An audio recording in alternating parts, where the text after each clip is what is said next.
We have Elfnotes, White Forest for Hire. Yeah, it was a good YCS weekend.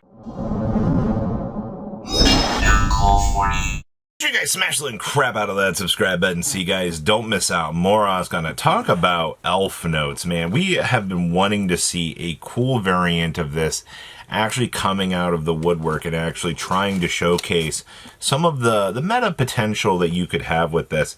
And I think this list does an actual pretty good job at showcasing, the power of the synchro lines that you're supposed to do. And also, I think it's really cool just to see that, they did manage to get Medius the Pure in here to actually kind of have the deck be able to function. Now, a lot of this deck is going to be based on the premise of I can smash together some monsters to be able to make Armades. Armades being that light fiend monster whose job is to be able to bridge into the Fiendsmith stuff is a really, really, really strong concept. This is something that we've seen a little bit over with time and time again, that, when your deck has a natural synergy piece to this, you can actually get access to it and kind of go. Obviously, you got some other little toolbox options in here. You've got Omega.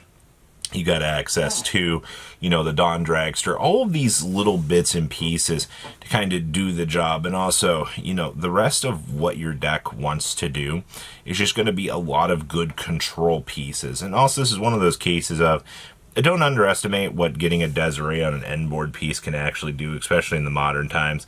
You've also got the current shutout card of choice, obviously. Mistaken Arrest was one of those cards this weekend that I think really just blew the population away.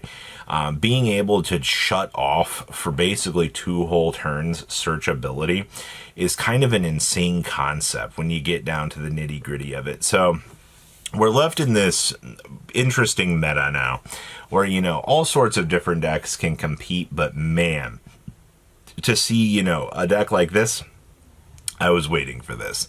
Next up is White Forest with the Elfnote package. Now, yes, we are using the Elfnote stuff in this deck to be able to, do more of the generic synchro plays. That's kind of why we wanted to look at this deck in the first place, is because, having the generic synchro lines to help you out is really going to pull this deck together. And obviously, you want to be able to use the generic White Forest stuff to kind of set up and go. I do see, you obviously have the Sisters of Destruction here.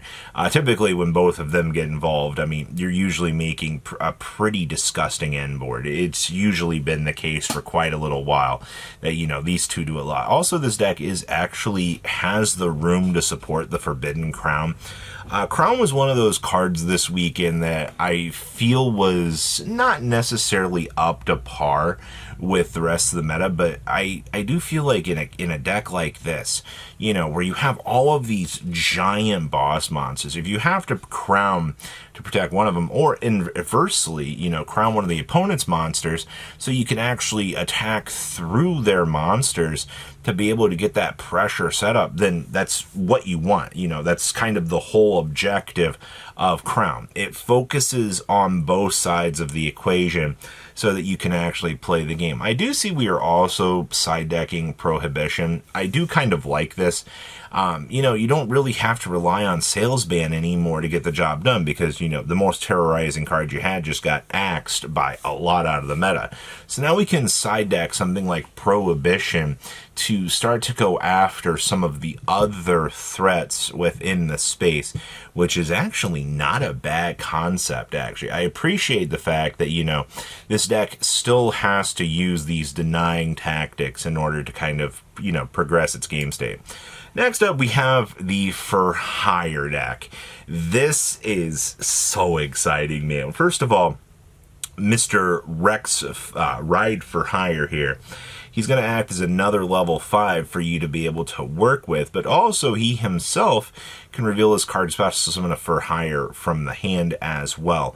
So, if you do open up one of these other pieces, well, Rex's job is to be able to extend out another piece so that you can kind of keep the ride going. And it's pretty good. Now, obviously, this being a dinosaur is really freaking hilarious because Fossil Dig can now tutor for Rex and Rex. You can toggle for both of these, man. The fact that you have the multi-angling, multi-purposing tools now to get to things is really good. Now, obviously, you're going to notice most of the for hire spell cards in here, you're just playing as one-ofs.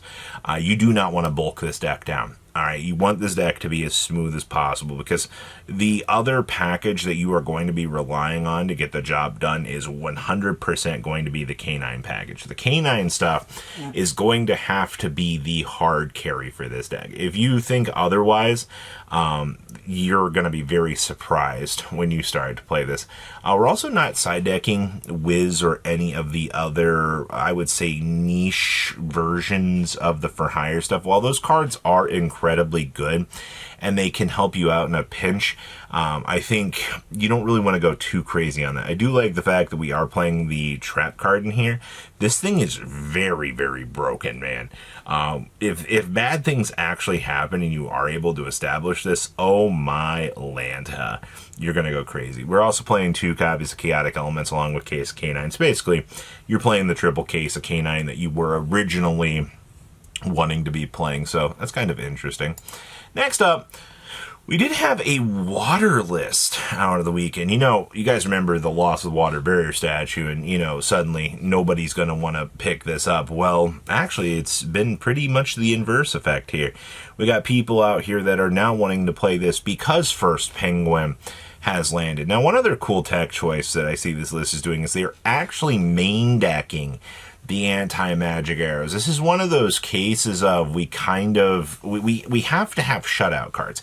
We have to find a way to stop the opponent from actually kind of playing the game against us. Because we're Mermail, right? Like, our job is to be able to try to set up as big of a field as we can and kind of set on it and go. I also see we're playing the Warlock. While you control another Ice Bear monster, both players must set spell cards before activating them. Cannot activate them until the next turn. That's really funny, actually, because if you can actually establish Warlock, Warlock of the Ice Barrier actually shuts the opponent out of playing the game, which, you have to control another Ice Barrier monster, but hello? It's not like you don't have access. I do see that, we're not getting to cheat out and do crazy things with, like, the Lancia, which is a little bit disappointing. I also see we are side decking the frickin' Deep Sea Diva, man. To be fair, Imperm is seeing a lot less play in this format. So, I could imagine a world where you are able to stick a normal summon Deep Sea Diva on the field, and it probably will stick. Like, it's kind of a crazy thing to think about, actually.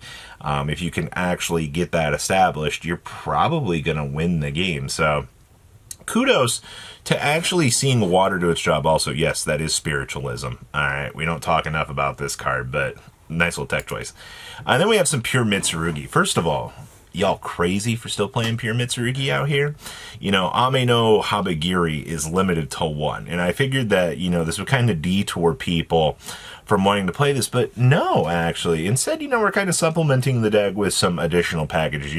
Building in the Fallen and the Virtuous into the deck is kind of what you expect. This card does crazy wonders. You got 4 potential candidates here to use for this, but also, you're playing Pot of Extrav in this deck. Extrav's job is to go find you those additional cards so that you can continue to kind of play the game, Diglett dig, and find those solutions to do the job. But also, you do have the big boy in the room right here. Eradicator frickin' Epidemic Virus. This card is, and I guarantee you, is one of the scariest cards that, a Mitsurugi player can be bringing in their arsenal right now. Just having a blowout card for all spells and traps that you can just bring up against the opponent is going to win you some very disgusting games. And I guarantee you, I don't think players are going to respect this card at all. They're going to be like, oh, I'm walking into Mitsurugi. Oh, no, what am I worried about? You're worried about a card like this existing, and I think this is going to be a locals buster for a little while. Trust me on this. Especially since Mitsurugi has kind of found their calling right now. I would not be surprised to see this, you know, kind of doing its job. So what do you guys think about these off-the-wall, other interesting lists? Please leave a comment down below. Tell me what you guys think. I'll see your beautiful faces back in their day, guys. Patrons! Thank you!